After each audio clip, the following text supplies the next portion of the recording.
दोस्तों नमस्कार। हमारे देश और हमारी मिट्टी में इतनी क्षमता है कि एक पर एक व्यक्तित्व को वह जन्म देने में सक्षम है। क्या सेना, क्या मेडिकल सेक्टर, क्या शैक्षिक जगत। आज हमारे बीच जो शख्सियत है यहाँ पे, इनकी पृष्ठभूमि जो है वह एडमिनिस्ट्रेटिव है या आईटीबीपी में डीजी हैं, और यह हमें आज बताएंगे अपने जीवन के बारे में, कैसे इस ऊंचाई तक पहुंचे और युवाओं के लिए जो डिसिप्लिन है, अनुशासन है, उसका क्या महत्व है। क्योंकि एक एडमिनिस्ट्रेटिव पृष्ठभूमि का व्यक्ति डिसिप्लिन के बारे में अच्छी तरीके से बता सकता है, प्लस रणनीति, स्ट्रैटेजी, टाइम टेबल, और हम लोग उदाहरण के तौर पर ऐसे शख्सियत को कोट भी करते रहते हैं। तो स्वागत है राजकिशोर सर हमारे चैनल डॉक्टर अजय स्पीक्स में। राजकिशोर सर, पहले आप थोड़ा सा अपने पास्ट के बारे में बताएं, कहां से आपकी पढ़ाई की शुरुआत हुई और कैसे आज आप जहां पे हैं वहां तक पहुंचे हैं। एक यात्रा का वृतांत थोड़ा बताएं हमारे देखने वालों को। Thank you very much doctor Ajay for giving me such an opportunity. हमारी यात्रा बिहार के एक छोटे से कस्बे जिसको कटिहार डिस्ट्रिक्ट के नाम से जाना जाता है, वहां से शुरू हुई। और बेसिकली मैं बिजनेसमैन फैमिली से हूँ। 7 ब्रदर्स एंड सिस्टर्स की फैमिली में मैं सबसे बड़ा हूँ। हाई स्कूल करने के बाद ये मन में इच्छा थी कि एजुकेशन के लिए हमें एक्सेल करना है, और हम वाराणसी आ गए। वाराणसी में इंटरमीडिएट करने के बाद वहां पर थोड़ा सा मुझे ऐसा लगा कि पॉलिटिक्स थोड़ा ज्यादा हावी है एजुकेशन के ऊपर, तो फाइनली जो है वहां से we switch over to Allahabad university. जब वहां पे मैंने देखा कि लोग किस तरीके से पढ़ते हैं, अगर पढ़ने की जगह नहीं है तो इलाहाबाद यूनिवर्सिटी में जो स्ट्रीट लाइट हुआ करती थी, बच्चे टेबल और चेयर वहां क्लासरूम से निकाल करके स्ट्रीट लाइट के नीचे रहते थे और रात भर पढ़ाई करते थे। क्योंकि जो मकान उनको मिलता था वहां पर उस तरह का माहौल नहीं था, बिजली की उपलब्धता नहीं थी, तमाम तरह की समस्याएं थी। वो देख करके मुझे लगा कि जब इतने संघर्ष और इतनी मेहनत के साथ कोई पढ़ सकता है, पढ़ाई की इतनी तीव्र इच्छा हो, तो क्या नहीं कर सकता है। और उस समय इलाहाबाद यूनिवर्सिटी का माहौल भी कुछ अलग हुआ करता था। हॉस्टल टू हॉस्टल कंपटीशन होता था कि इस हॉस्टल से इतने पीसीएस निकले, इस हॉस्टल से इतने आईएएस निकले, इस हॉस्टल से ये प्रोग्रेस निकला, और हॉस्टल वाइज कंपटीशन उस समय हुआ करता था। आज भी हो सकता है, होता हो, लेकिन उस समय तो था। और चूंकि मैं भी एक हॉस्टल में ही रह रहा था, तो जब देखता था कि लोग दिन में जो है कैसे नॉर्मल तरीके से लाइफ जीते हैं, और 12 बजे के बाद कैसे सबके लाइट्स ऑन होती थी और पूरी रात पढ़ाई होती थी। और जब एग्जाम नजदीक आता था तो सब लोग गंजे हो जाते थे, गंजों की भीड़ लग जाती थी हॉस्टल में, क्योंकि कोई भी किसी तरह का एडमिनिस्ट्रेटिव इशू ना रहे, और रात रात भर बैठ करके टेबल पे अपना समय बिताना। और कहते हैं ना कि अगर मेहनत करने पे आप अगर आ जाए आप, तो आपको क्या नहीं मिल सकता है जिंदगी में। कोई ऐसी चीज नहीं है, अगर आप कर्मठ हैं तो आपको नहीं मिलेगी। तो वो चीज मुझे बहुत असर की, और मेरे कैरियर को बनाने में इलाहाबाद यूनिवर्सिटी का वो जो माहौल है बहुत ही ज्यादा मददगार हुआ। और जब आप इस तरह का माहौल देखते हो तो आपको बहुत अच्छे गाइड करने वाले सीनियर्स भी मिलते हैं, बहुत साथ अच्छे कलीग्स भी मिलते हैं। तो उस माहौल में नहीं जला हुआ दिया भी जल जाता है, और उसी वही हुआ। हम लोग सभी लोग उस माहौल में इतने ज्यादा रच बस गए कि कोई भी कंपटीशन इतना मुश्किल नहीं लगता था उस समय। जो भी सामने आता था लगता था ये तो पॉसिबल है। और फिर इलाहाबाद यूनिवर्सिटी में ईश्वर की दया से यूनिवर्सिटी में फर्स्ट पोजीशन भी आया उस माहौल की वजह से।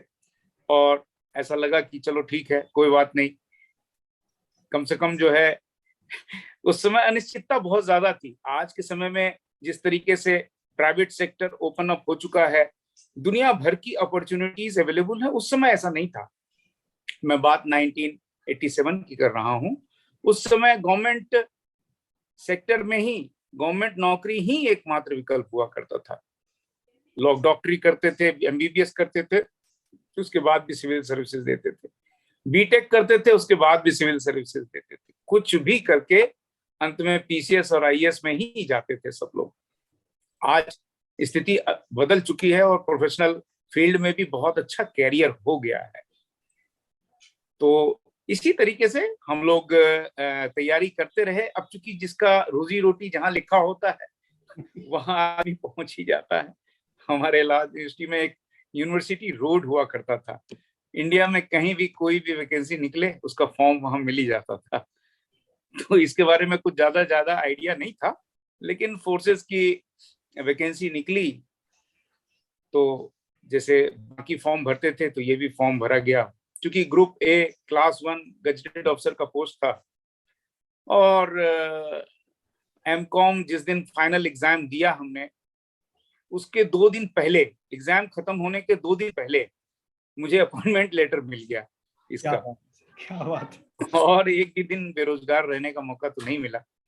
और लेकिन हाँ, ऑर्गेनाइजेशन ऐसा मिला कि हमें खुद ही नहीं पता था कि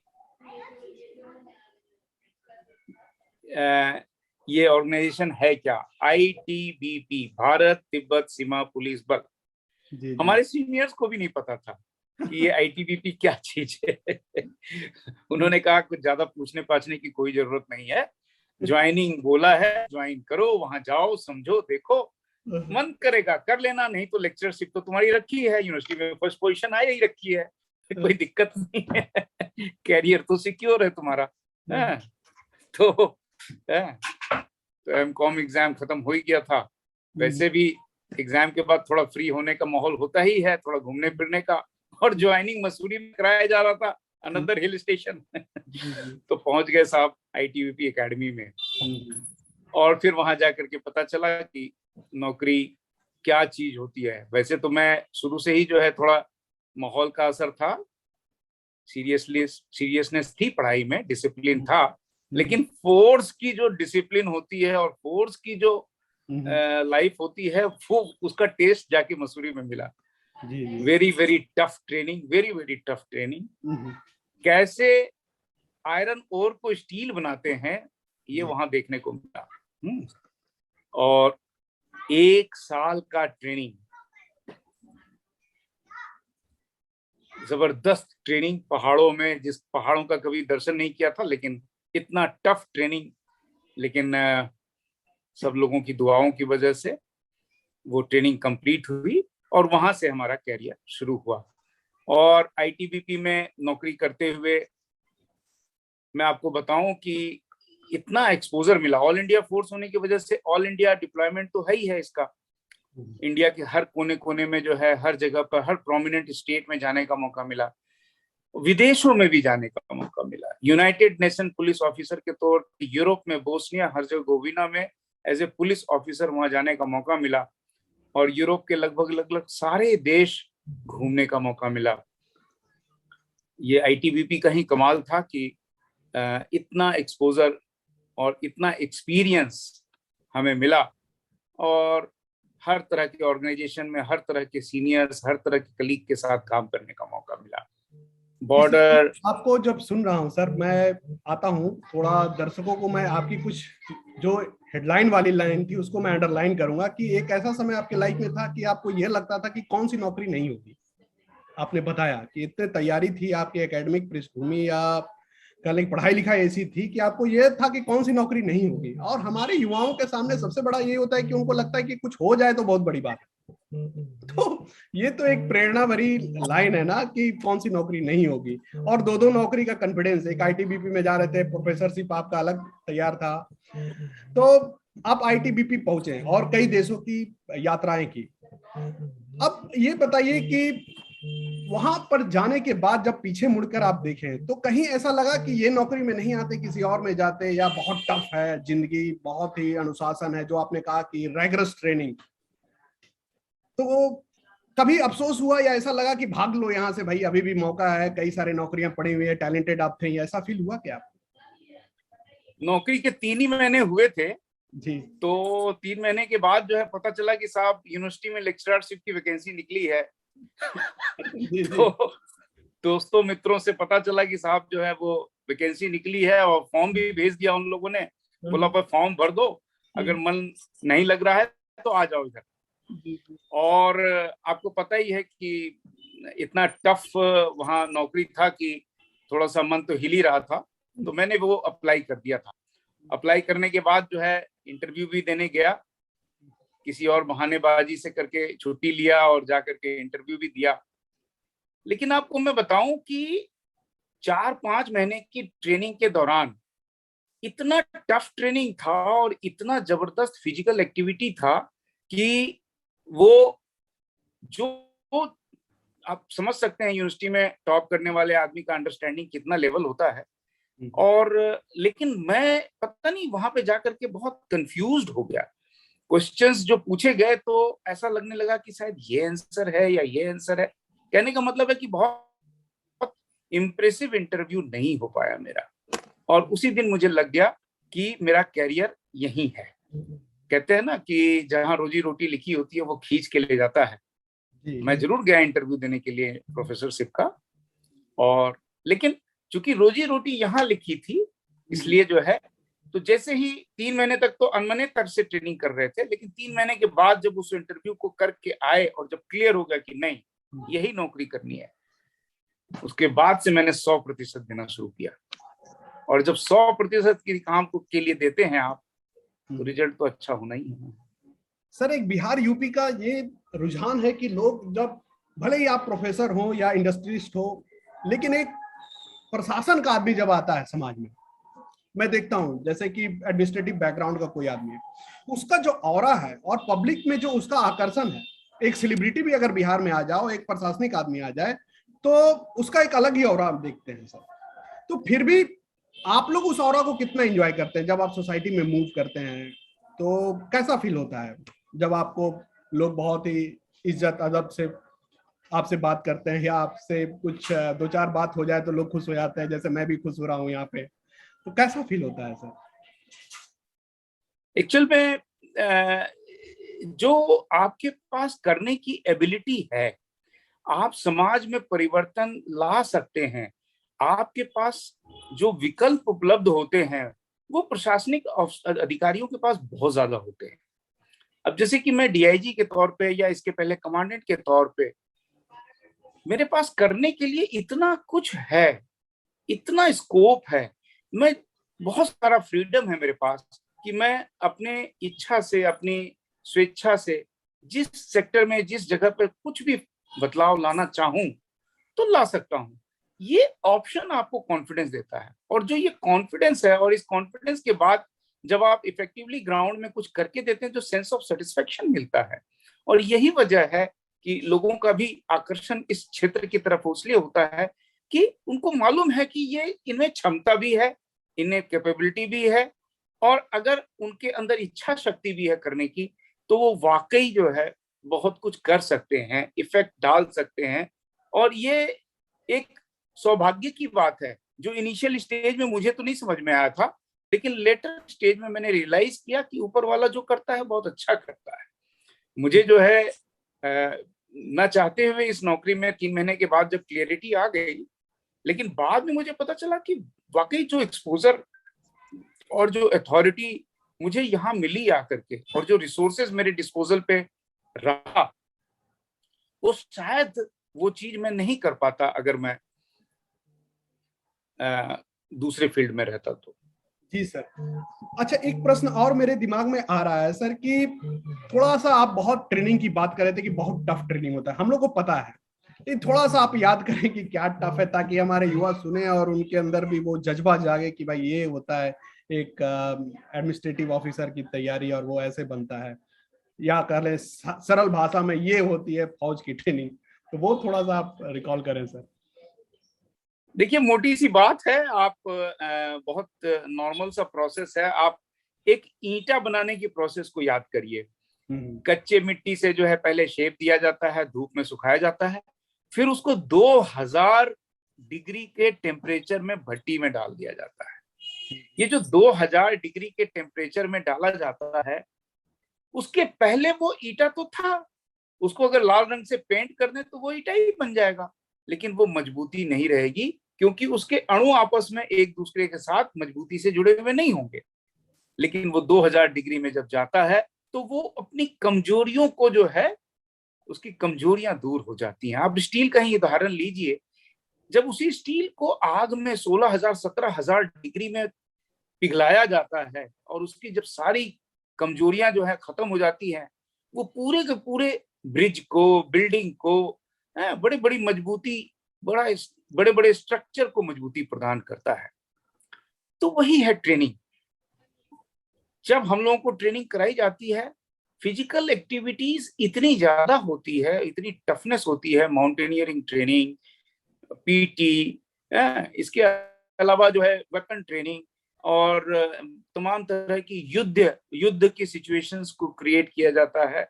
और जो ये ट्रेनिंग होती है, नेचुरल 2000 डिग्री में आप जब जा रहे हैं उस समय तो आपको वो फील होगा ही होगा, आपको टफनेस तो महसूस होगी ही होगी। आपको तो ऐसा लगेगा कि आपका जो इंस्ट्रक्टर है वो तो बहुत बड़ा कसाई है।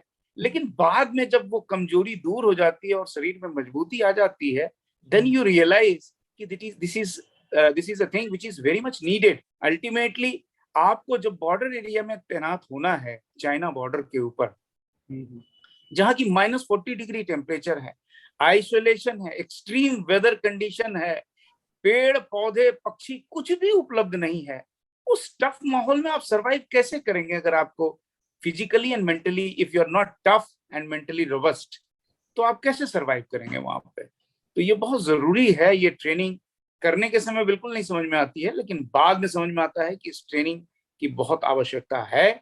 और ये ट्रेनिंग ही एक ऐसी चीज है जिसकी वजह से आप वहां सरवाइव कर पाते हो। और आपके सामने कोई भी मुसीबत आ जाए, कितनी भी कठिन परिस्थितियां आ जाए, आप घबराते नहीं हो। आपको ऐसा लगता है अरे ये क्या चीज है इससे तो कठिन सिचुएशन हमने झेल रखी है, ये कुछ भी नहीं है।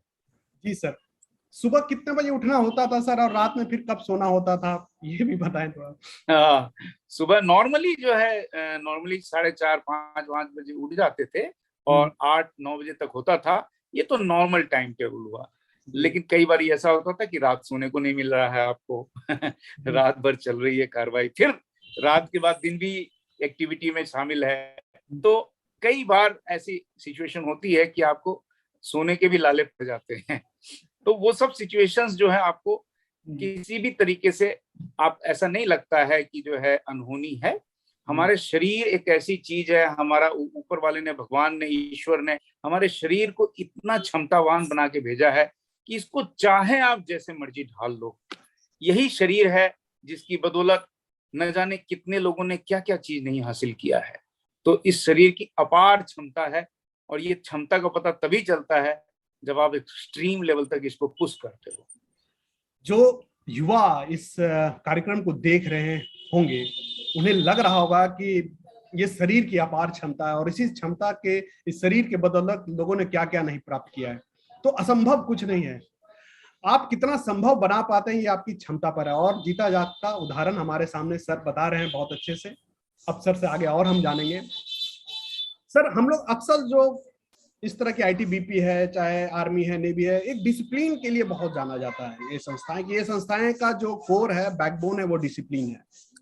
तो इसके बारे में थोड़ा सा बताएं कि सर ये डिसिप्लिन क्या हम लोग की तरह है जो रूटीन रोज बनाता है, रोज अगले दिन ही वो खारिज हो जाता है, फिर अगला रूटीन बनता है 6 महीने बाद फिर खारिज होता है, या न्यू ईयर पर कोई रेजोल्यूशन लेते हैं कि भाई ये काम करना है, फिर वो 1 महीने में हावी हुआ, इस तरह का, या किस तरह का डिसिप्लिन है सर, वो थोड़ा बताएं सर। देखिए, गली के गुंडे में ऑफ कोर्स में यही फर्क है। वहां पे हर चीज अपने मनमानी तरीके से आप कर रहे होते हैं, और वो गैंग ऑफ जो होते हैं वो एक अलग तरीके से काम करते हैं। वही काम अगर एक ऑर्गेनाइज्ड ग्रुप एक ऑर्गेनाइज्ड तरीके से करती है तो एक ताकत बन के निकलती है। आप एक अकेला छड़ी आपके सामने होगा, 1 मिनट में आप उसको तोड़ देंगे। लेकिन अगर 15-20 छड़ियों को एक साथ मिलाकर के गांठ बांध दिया जाए तो आप शायद पूरा जोर लगा लें, उसको आप कुछ नहीं कर सकते। तो डिसिप्लिन में इतनी ताकत है कि एक बॉडी ऑफ ट्रूप्स इकट्ठा हो जाती है। एक उंगली है, इसको आप जैसे चाहिए तब तोड़ के रख दीजिए, लेकिन यही 5 उंगलियां जब मुट्ठी बन जाती है तो ये इतनी बड़ी ताकत बन जाती है कि अगर किसी को पड़ जाए तो उसको पता चलता है कि कुछ तो पड़ा है उसके ऊपर। तो डिसिप्लिन आपको एक यूनिफाइड पावर देता है। आप जब किसी भी सिनेरियो को फेस कर रहे होते हैं, चाहे वो बॉर्डर पे है, चाहे वो टेररिस्ट एरिया में है, चाहे वो इंसर्जेंसी एरिया में है, and for that matter law and order conditions, आप अपने देश में ही लॉ एंड ऑर्डर कंडीशंस को हैंडल कर रहे हैं। एक यूनिफाइड फोर्स जब होती है तो वो एक स्ट्रेंथ के तौर पे काम करती है, और यही एक ताकत है जिसके बदौलत आप बड़े से बड़े चैलेंज को भी जो है आराम से हैंडल कर पाते हैं।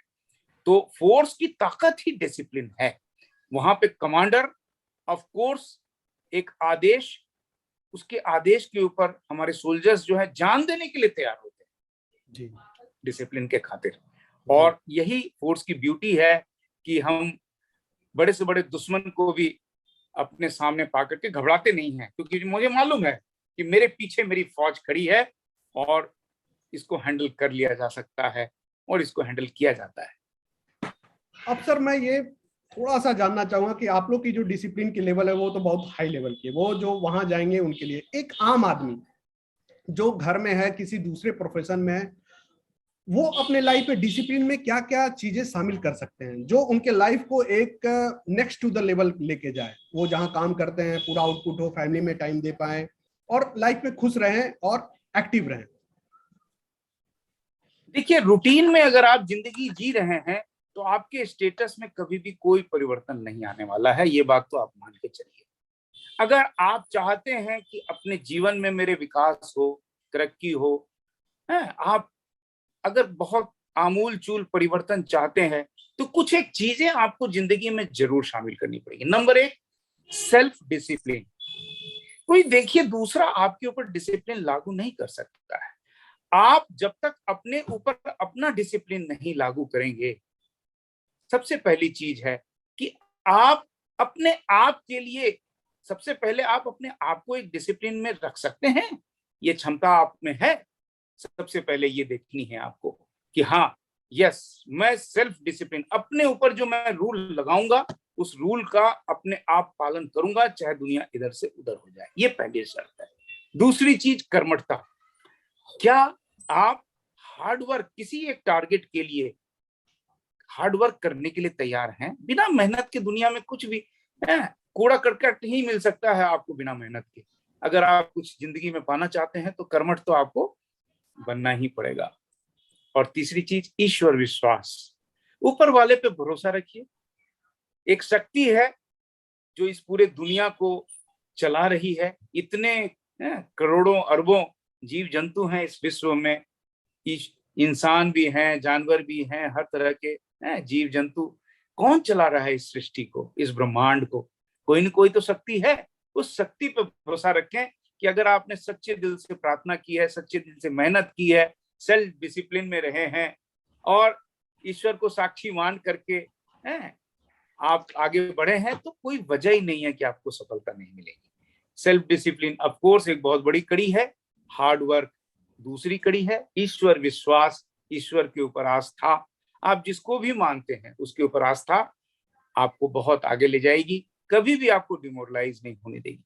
जब भी आप कोई कठिन काम लेते हैं, एक समय ऐसा आता है आपको ऐसा लगता है कि ये आपके लिए बहुत कठिन है, कैसे होगा, ये तो संभव ही नहीं है, लेकिन आप हिम्मत ना हारे।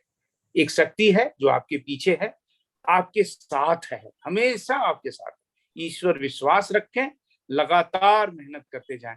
आपने बहुत सारे दिव्यांगों को, 19 दिव्यांग इस बार मेडल लेकर के आए हैं ओलंपिक में, आपने देखा है।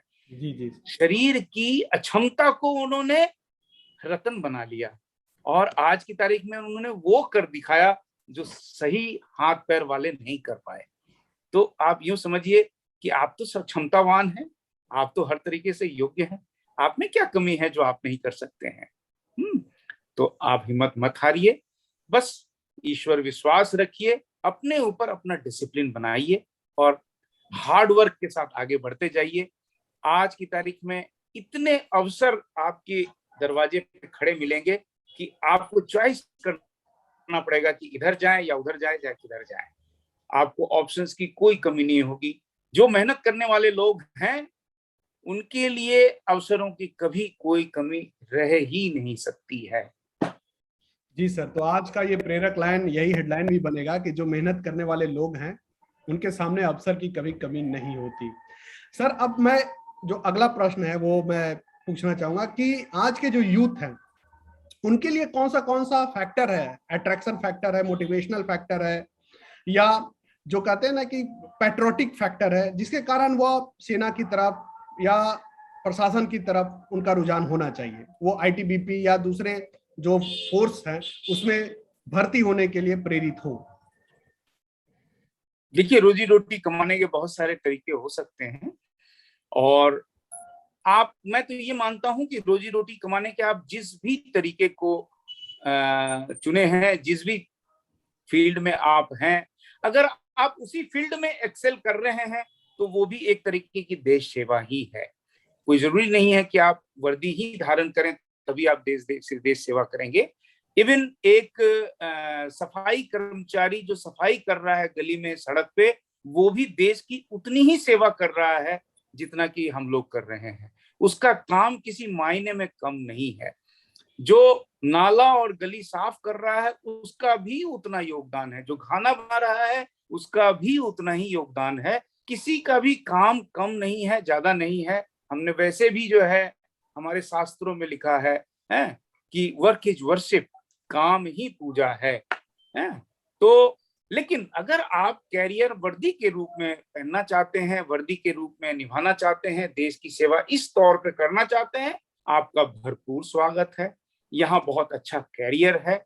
आप इसको चाहे फोर्सेस में ज्वाइन करें या सीएपीएफ में ज्वाइन करें या जिस भी ऑर्गेनाइजेशन को ज्वाइन करें, वहां पर कैरियर आपका अच्छा है और आपको इसमें जो है आगे बढ़ने के भी काफी मौके हैं और एक्सपोजर भी काफी है। अलग अलग तरह के लेवल में एंट्री के लिए अलग अलग तरह के विकल्प उपलब्ध हैं। आप गूगल सर्च करेंगे, सब चीज मिल जाएगा आपको। In case if still you have doubts, you can come back to me any time. तो ये अवसर मैंने आपको बताया कि अवसर की आज की तारीख में कोई कमी नहीं है। आज की तारीख में स्टार्टअप्स की लाइन लगी हुई है, तमाम सारे विकल्प खुले हुए हैं। तो आप बस अपना मार्ग पहले तय सोच लीजिए कि हमें इस डायरेक्शन में आगे जाना है और पूरे निडर होकर के आगे बढ़ते जाइए और जरूर आप अपनी मंजिल पे पहुंचेंगे, ये भरोसा रखिए। अपनी क्षमता को कभी भी आप अपने आप को निकृष्ट मत समझिए, अपने आप को कोसिए मत। अरे वो तो ये कर लिया, मैं कुछ नहीं कर सकता, मैं तो निकम्मा हूं, मैं तो किसी काम के लायक नहीं। आप अपने आप को जानते कितना है? आप कुछ नहीं जानते अपने बारे में, है ना। आप में अपार क्षमता है, ये मान के चलिए। ईश्वर ने आपको देने में कोई कमी नहीं कर रखी है, सब कुछ है आपके पास। बस एक प्रेरणा आपको चाहिए, एक चिंगारी चाहिए। आपने लक्ष्य मूवी देखी होगी ऋतिक रोशन की। जी जी। वो बच्चे में सब क्षमता थी, लेकिन उसको एक लक्ष्य नहीं था सामने, और जिस दिन उसके सामने लक्ष्य आ गया उस दिन जो है वो करके दिखा दिया। वही तो था, वो सब कुछ तो वही था। जी जी जी। एक लक्ष्य था, एक सर, लक्ष्य आपसे ने जो उसको बातचीत जो हो रही है है, आप में मैं देख पा रहा हूँ, जो ऑब्जर्व कर पा रहा हूँ कि आप में एक अच्छा प्रशासनिक अधिकारी भी है, एक यूनिवर्सल जो ह्यूमन वैल्यू है वो आप में है। आप किसी के पैसा को कम नहीं समझते, प्लस एक स्पिरिचुअलिज्म का भी आप में एक वो है, थोड़ा सा धर्म अध्यात्म में भी आपकी रुचि है। तो ये जो अल्टीमेट है, ये जो कॉम्बिनेशन है, बहुत कम मिलता है। मतलब ऐसे लोग कम मानते हैं कि जो सेना में होते हैं वो थोड़ा सा टफ होते हैं, धर्म अध्यात्म में थोड़ी आस्था होती है, लेकिन वो भाषा में या व्यवहार में नहीं आता है, ये बोलचाल में नहीं आता है। इसकी क्या वजह है सर, ये भी बताएं। जब मैं बॉर्डर में तैनात था तब गृह मंत्रालय ने हम लोगों का एक कोर्स करवाया। श्री श्री रविशंकर जी की संस्था है आर्ट ऑफ लिविंग। वो उसके टीचर आए और गृह मंत्रालय की तरफ से वो आदेश था और वो कोर्स हम लोगों ने किया। उसमें उन्होंने सुदर्शन क्रिया का कोर्स कराया हमारा। और वो सुदर्शन क्रिया का कोर्स जब तक मैंने नहीं किया था, मुझे उतनी अध्यात्म में रुचि नहीं थी। और मैं पहले ये भी सोच रहा था कि जब मुझे फिजिकली मैं फिट हूँ, मुझे कोई परेशानी नहीं है, तो मुझे ये सब करने की क्या जरूरत है। लेकिन चूंकि आदेश था और हम लोग आदेश को मानते हैं, तो खैर हमने वो कोर्स किया। लेकिन जब मैंने कोर्स किया तो मुझे लगा कि अरे ये तो कुछ चमत्कार है, कोई ऐसी चीज है जो कि ये मिसिंग है मेरे में, और ये चीज ये तो कमाल की चीज है। तब मुझे पता चला कि योगा, मेडिटेशन में कितनी ताकत है। आपके जो बिखरा हुआ एनर्जी है वो जो है ध्यान से, साधना से, मेडिटेशन से कितना ऑर्गेनाइज हो सकता है, और क्या कुछ आप हासिल नहीं कर सकते हैं। आज मैं आर्ट ऑफ लिविंग में बहुत सीनियर लेवल के कोर्स करने के बाद मैं आर्ट ऑफ लिविंग का भी ट्रेनर हूँ। अरे वाह। मैं एक टीचर भी हूँ आर्ट ऑफ लिविंग का, और आर्ट ऑफ लिविंग का कोर्स भी कराता हूँ। और मैं आज तक नहीं तो जाने समझिए कि कम से कम जो है 5-7 हजार लोगों को कोर्स करा चुका हूँ। वही तो ये आपकी एक जीवन की यात्रा में ये भी एक पड़ाव आया 2006 में, जब मुझे ये आर्ट ऑफ लिविंग का सानिध्य मिला। और आज मेरा पूरा परिवार, हस्बैंड वाइफ, दोनों बच्चे, मेरे पूरे भाई बहन, मेरे माता पिता, सब लोग आर्ट ऑफ लिविंग में हैं। अच्छी चीज है तो होना ही चाहिए। और हमने ये महसूस किया कि ये अपने जीवन में हर एक विद्यार्थी को अपने पास लाना चाहिए, और इस चीज को जो है अपने में शामिल करना चाहिए। जी सर, मेरी आवाज तो मिल पा रही है ना थोड़ी सी? बिल्कुल बिल्कुल मिल पा रही है। तो सर एक बार जब आप खुद एडमिनिस्ट्रेशन से हैं, इधर स्पिरिचुअल भी है, और वही आपके व्यक्तित्व में, आपके बोलचाल में कहीं ना कहीं वो चीज थी जो सॉफ्टनेस है या जो स्वीकार्यता है पूरे समाज की। आप कोर्स भी करते हैं, एक एक्टिव टीचर भी हैं। अब आगे की आपकी क्या रणनीति है? मतलब अभी आप हैं जहां, लेकिन आगे और समाज को क्या क्या देने की आपकी इच्छाएं हैं? कहते हैं ना कि हानि लाभ जीवन मरण यश अपयश विधि हाथ। जी जी ईश्वर जिधर ले जाएगा उधर जाएंगे, जो इशारा मिलेगा, जो आदेश मिलेगा, जी जी प्रभु कृपा जिधर होगी, जिधर जो आदेश होगा प्रभु का उधर जाएंगे। और जिस रास्ते में जो है, जो जहां जहां जो जो चीज करने की हमारा जो है प्रारब्ध है, वो चीज तो होना ही है और वो चीज करना ही है। ये आज की तारीख में बताना बड़ा कठिन है कि मैं क्या करूंगा। जो भी आएगा सामने में वो करूंगा। पीठ दिखा के भागने वाला, वैसे तो मैं सोल्जर हूं ही हूं, पीठ दिखा के भागने वाला तो हूं नहीं मैं। तो जो भी चैलेंजेस आएंगे, जैसे भी सिचुएशन आएंगे, किया जाएगा।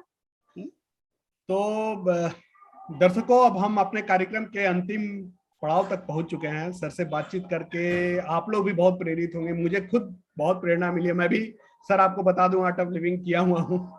और वेरी नाइस। और जो आप जितने चीज, मतलब मैं वहाँ आपको कहते हैं, मनाली से मैंने माउंटेनिंग की ट्रेनिंग भी ली है। मेरे कई दोस्त अभी एनडीए में हैं, तो बहुत कुछ रिलेट कर पा रहा था। और मुझे खुद सुनकर बड़ा अच्छा लग रहा था, बीएचयू में जो हॉस्टल लाइफ है, जिस तरह से कर रहे थे कि रात अचानक से हो जाती है, तो रात में पता चलता सब जगह हुआ है हॉस्टल, अब बाल गोल मुड़वा के परीक्षा में तैयारी। तो मुझे लग रहा था मैं अपने स्टूडेंट लाइफ को मैं इंजॉय कर रहा हूँ पूरा। अब सर, अंतिम अगर कोई मैसेज हो आप हमारे देखने वालों को देना चाहें, उसके बाद हम लोग बातचीत को खत्म करेंगे। बस मैं इतना ही कहना चाहता हूं कि अपना भरोसा कभी मत छोड़िएगा। अगर आपको किसी जगह पे चलते हुए असफलता मिलती है, वो एक पड़ाव है। जिंदगी में असफलता ज्यादा सिखाती है एज कंपेयर टू सफलता। तो मैं सभी जो भी सुनने वाले हैं मित्र हमारे, मैं उनको यही कहूंगा कि जीवन की असफलताओं से सीखिए। कहाँ चूक हुई, कहाँ कमी रह गई, कहाँ सुधार की आवश्यकता है। डबल जोश के साथ आगे बढ़िए। कभी भी हिम्मत नहीं हारना है। जीवन से कभी हताश नहीं होना है, निराश नहीं होना है। कभी भी हिम्मत नहीं हारना है। आपके पास कभी जिंदगी में ऐसी समस्या आ ही नहीं सकती जिसका आपके पास समाधान नहीं है।